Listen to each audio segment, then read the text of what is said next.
Muy buenas tardes a todos. Vamos a iniciare este workshop BIAP on Evidence. Vorrei farlo, dico in italiano, soprattutto per i nostri ospiti che ci accompagnano, che vengono da diverse parti dell'Europa, però tutti di origine italiana. Un po' è stato a caso, no? Prometto che non è stata la ragione della scelta, però è venuto così.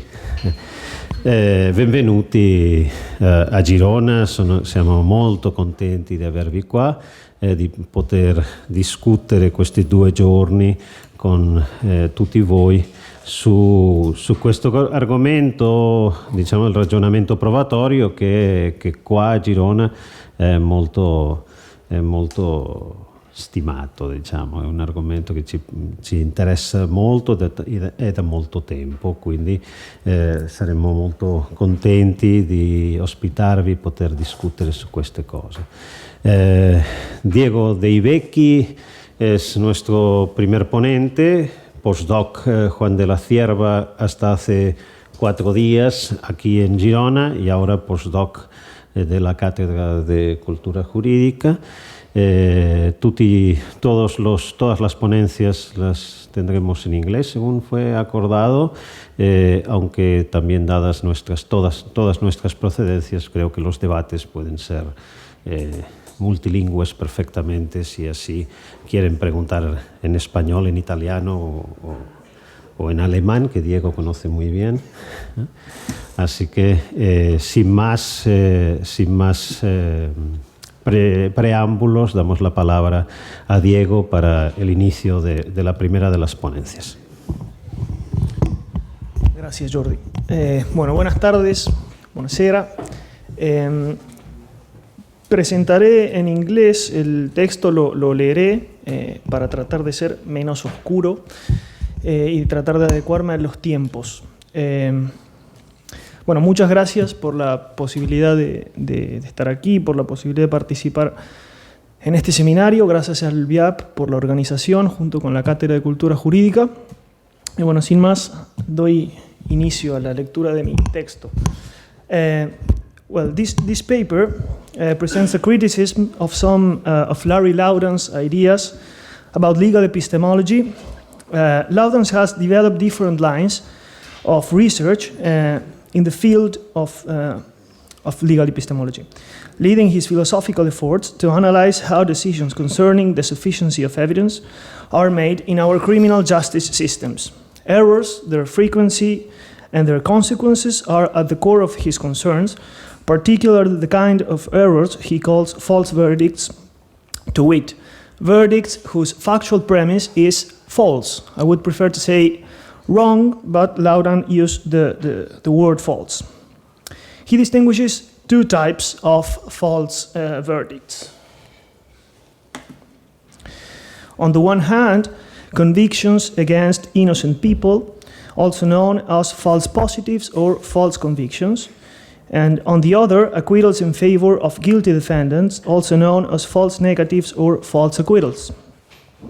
False negatives may arise from a prosecutor's decision to drop charges or can stem from a false verdict after the trial has ended.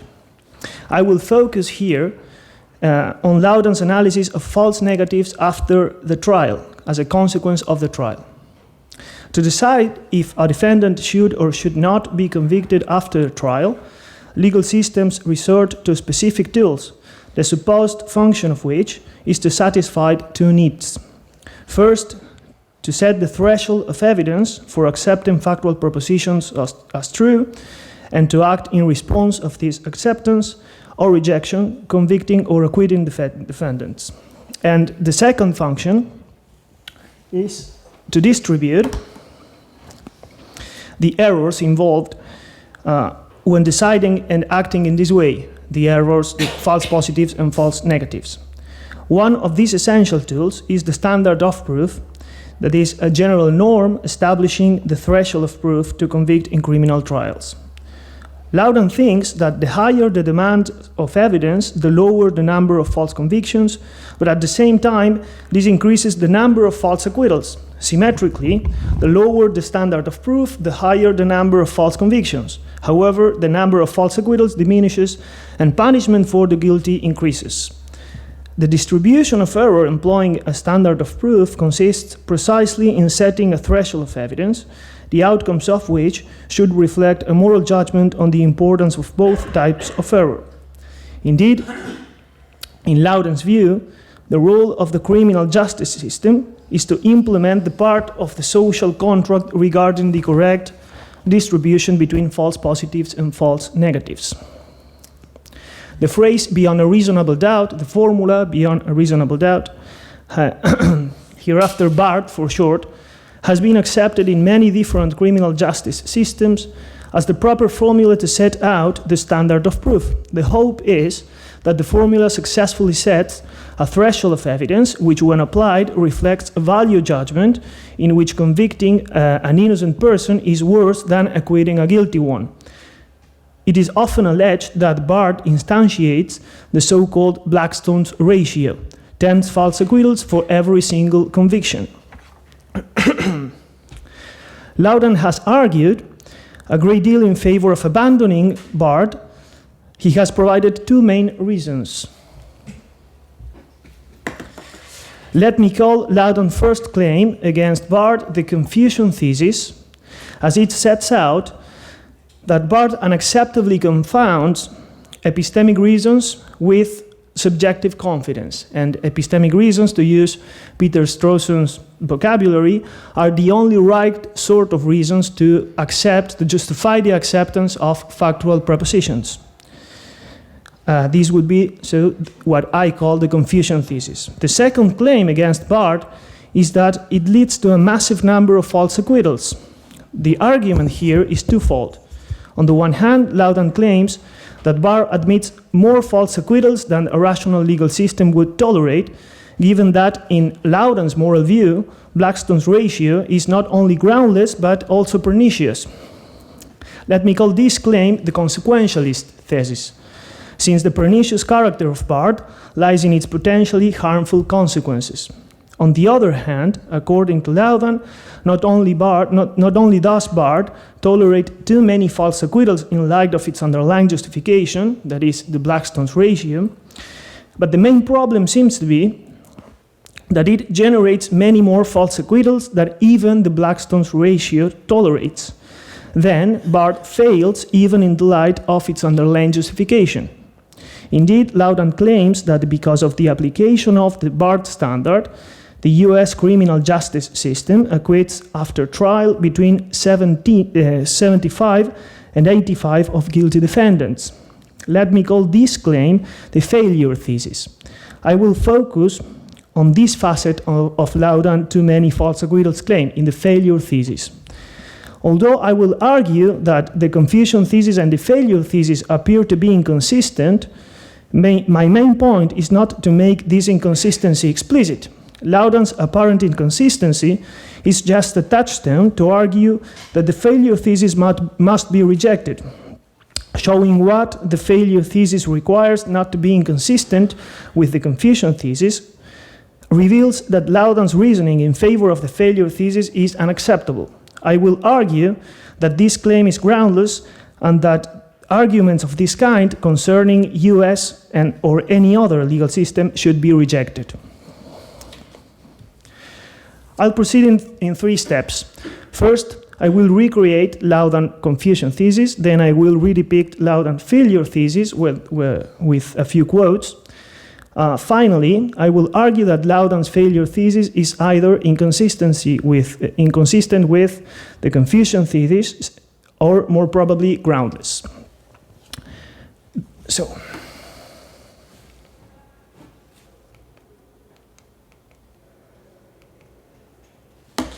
the confusion thesis. In 2003, Laudan published an illuminating article, many of the conclusions of which were included in the second chapter of the book he published 3 years later.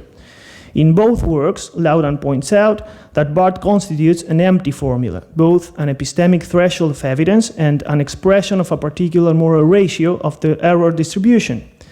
This emptiness is due primarily to its radical subjectivism. Although Laudan does not formulate the point exactly in this way, I believe we can distinguish a few nuances in this subjectivism. Indeed, Laudan begins his battle against BART by setting down a repertory of interpretations of the formula made by judges and scholars in the US throughout history. However, interpretation is not the only nor the most critical problem for our purposes. The main problem is that those interpretations are not genuine conceptions of proof, given that the threshold is not defined in terms of epistemic reasons at all, but merely as the particular state of mind the triers of fact must find themselves experiencing. In light of this, one interpretation of BART is particularly relevant to our purposes, the one that interprets BART in probabilistic terms, as a high degree of probability. According to Laudan, this interpretation is much more popular among legal scholars and the public than among judges. Although it is not the only way to understand probability, Laudan takes for granted, that when this locution is used to explain a standard of proof, it is understood as a specific degree of confidence where complete subjective certainty is tantamount to the top of the scale, probability of 100%. Now, the fact that the probabilistic interpretation of BART leads to uncontrollable subjectivism becomes apparent not in Laudan's first article about BART, but a few years later in his 2006 book, when he discusses the possibility of establishing any standard of proof employing probabilistic vocabulary. Laudan rejects this possibility, given two main reasons. The first regards the difficulties in assigning specific probabilities to beliefs where the events at stake are non-statistical, such as the events to be decided not only in judicial process, but also in other areas of empirical investigation. This estimation, he says, is not something that I or most jurors could do with any degree of reliability. End of the quote. The second reason, and the most important, is that any standard of proof formulated in terms of probabilities would not be a standard of proof at all. This point is at the core of what I have called the Confucian thesis. Laudan says, this is a travesty system of proof.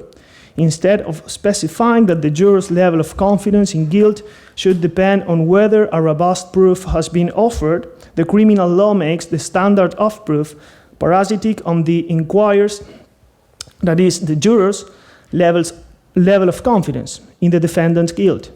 We have proof, says the law, so long as jurors are strongly persuaded of the guilt of the accused, or so long as they will assign it a probability greater than X, where X is the probabilistic standard of proof.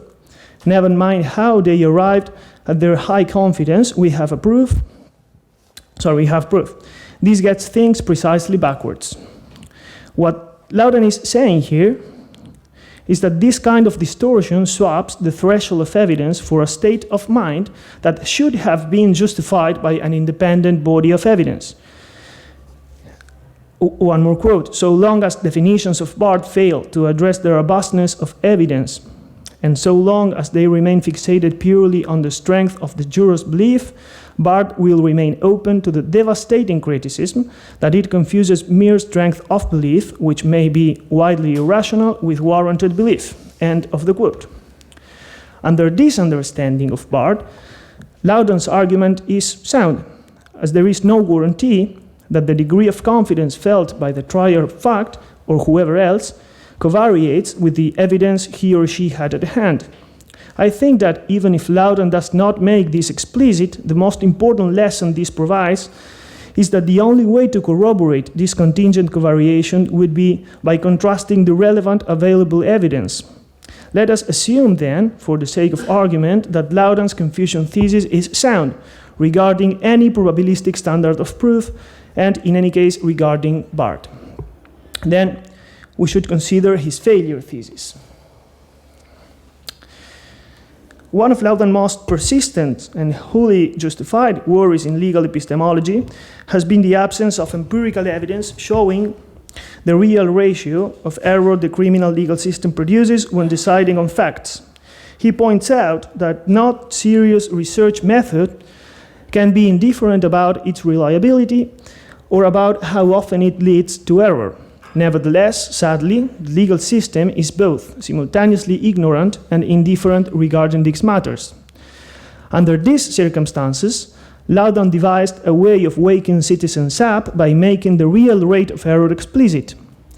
As a result, he found that this rate deviated considerably given the enormous number of false acquittals the system produces.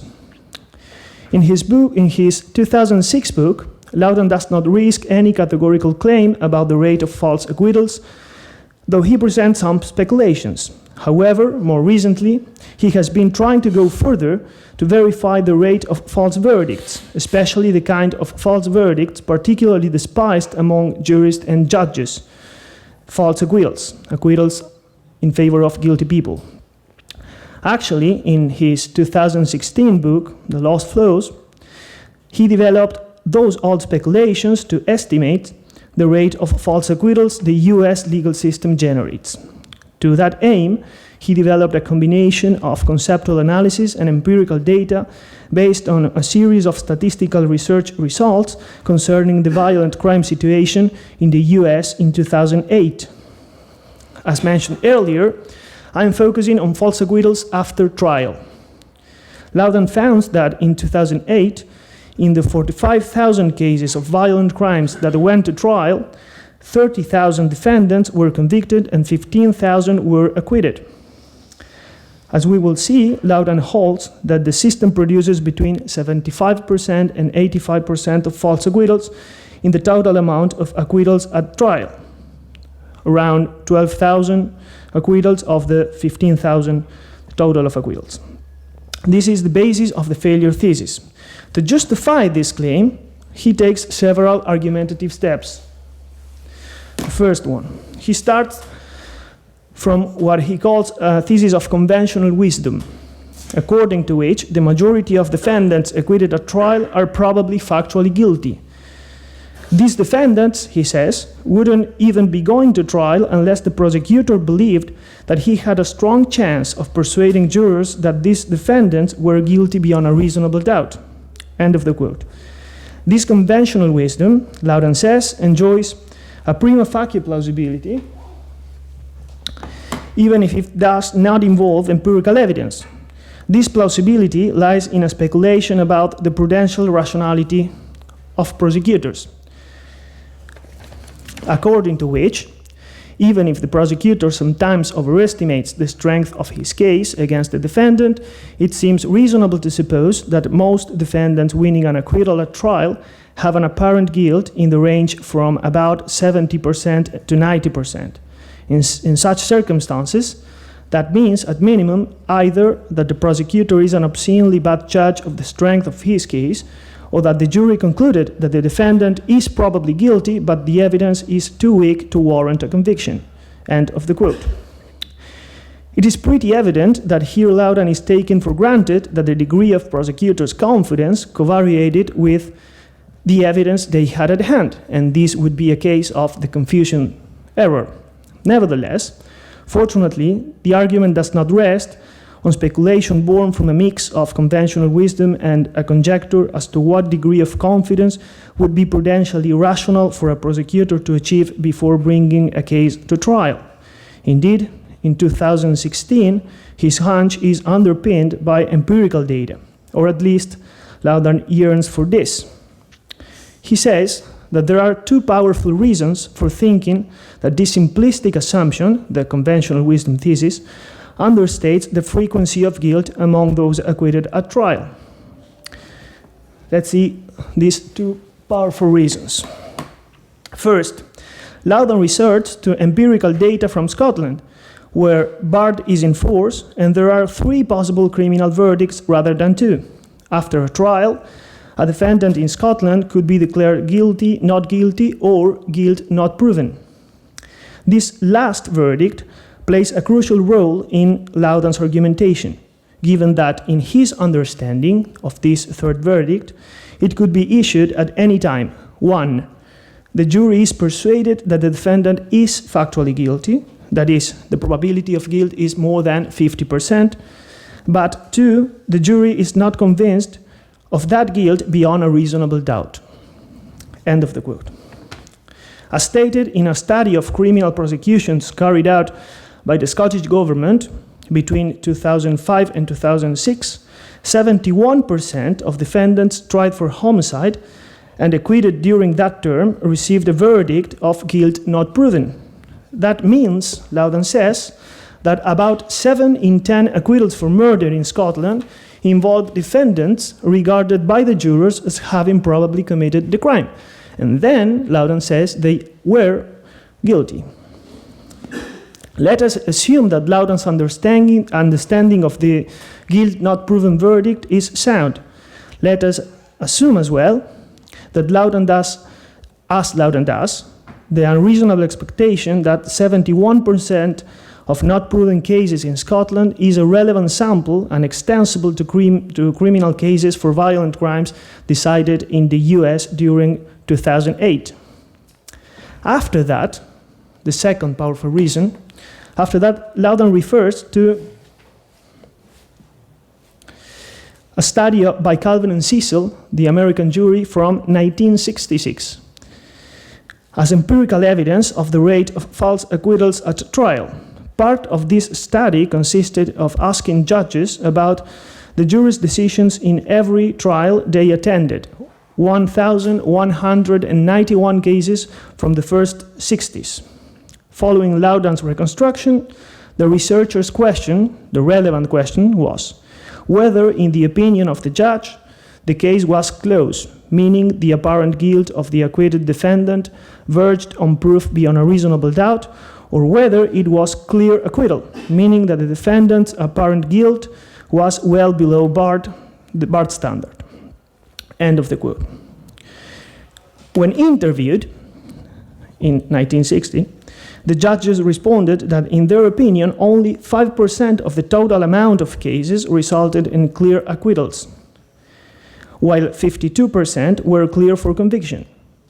Now, let's take, again questionably, these interviews as a relevant sample extensible to our framework, 45,000 cases from 2008 in US.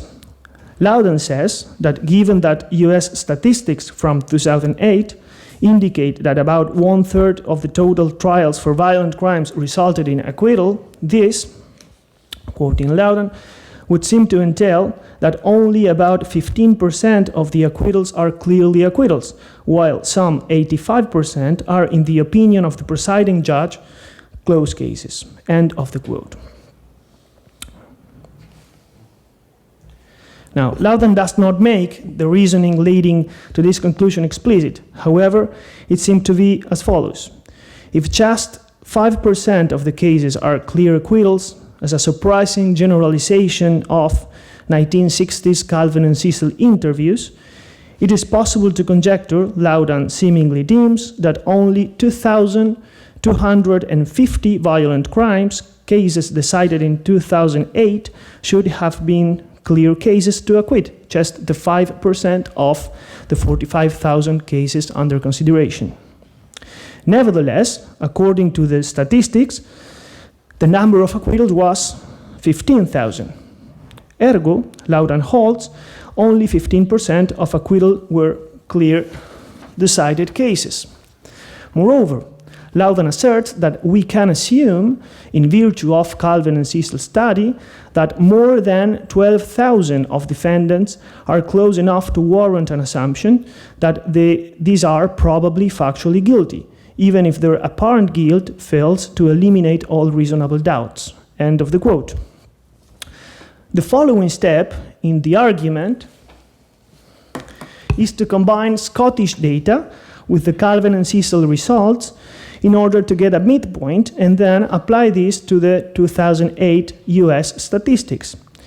It seems, Laudan says, it seems fair to say that most of those acquitted at trial of a violent crime were nonetheless regarded by the jurors and judges as probably guilty and thereby are reasonably assumed to be false negatives. Accordingly, I shall hereafter assume that among those 15,000 acquittals that emerged in trials for violent crimes in the US in 2008, some, 75%, were false negatives.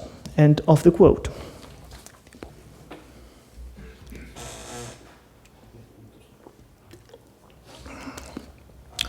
Well, there are plenty of surprising steps in these arguments. However, for present purposes, the most crucial point is his claim that between 75% and 85% of defendants have been acquitted despite the appearance of guilt being higher than 50%. Even more, Laudan states that BART is responsible for that 75% or 80% of false acquittals due to its excessive demand for evidence. One more quote. Viewed from this perspective, it is vividly clear that the current standard of proof is too high. As I have already shown, the promiscuous acquittal of many very probably guilty defendants because their apparent guilt is perceived as below the BART standard is generating much more harm than the occasional conviction of innocent defendants does. End of the quote. The alleged verification of this flaw, of these 75 or 80 or 85% of false acquittals, the failure thesis, constitutes an empirical basis for Laudan to encourage a reduction in the epistemic exigence of the standard of proof.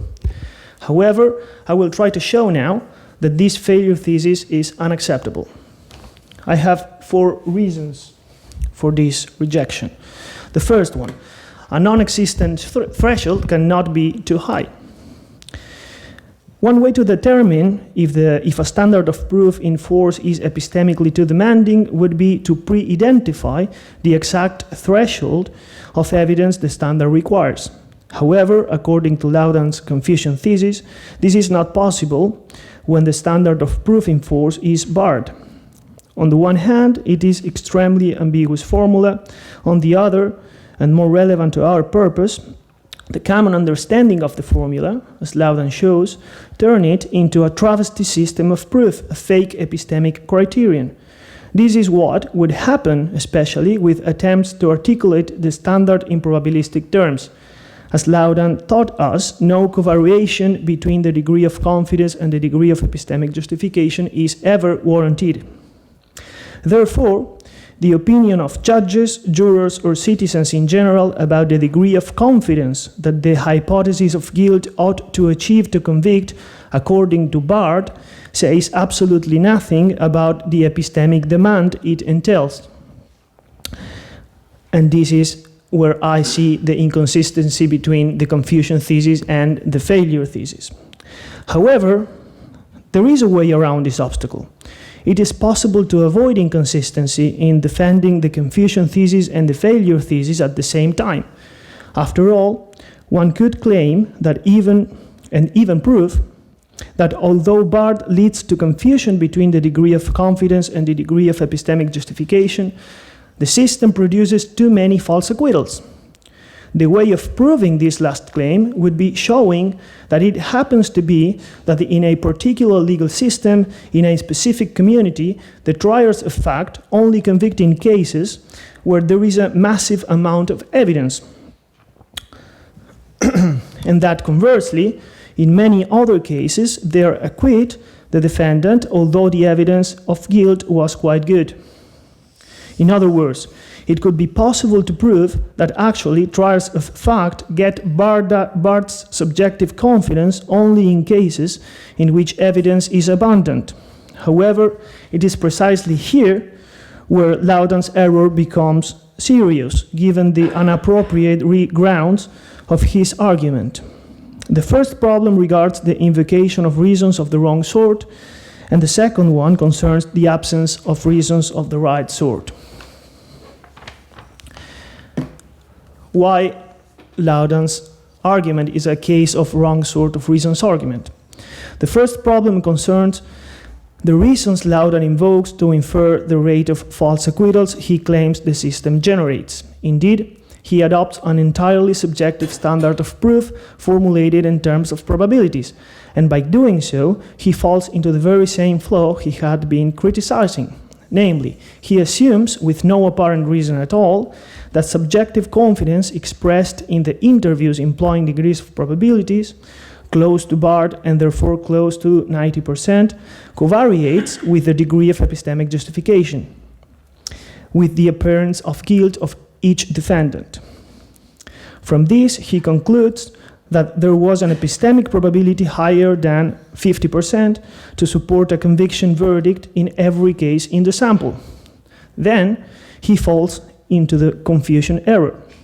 Degrees of confidence about a proposition P, which are self-attributed, are not the right sort of reason to accept that proposition as true. We should recall here, paradoxically, Laudan's lesson about assigning probability degrees to beliefs. If assigning probabilistic degrees of confidence can be irrational when a probabilistic interpretation of BART is at stake, the same has to be said when assigning probabilistic degrees of confidence which are allegedly verged on BART, close to BART. This also remains open to the devastating criticism that it confuses mere strength of belief with warranted belief. And this brings us to the second type of problem, the complete,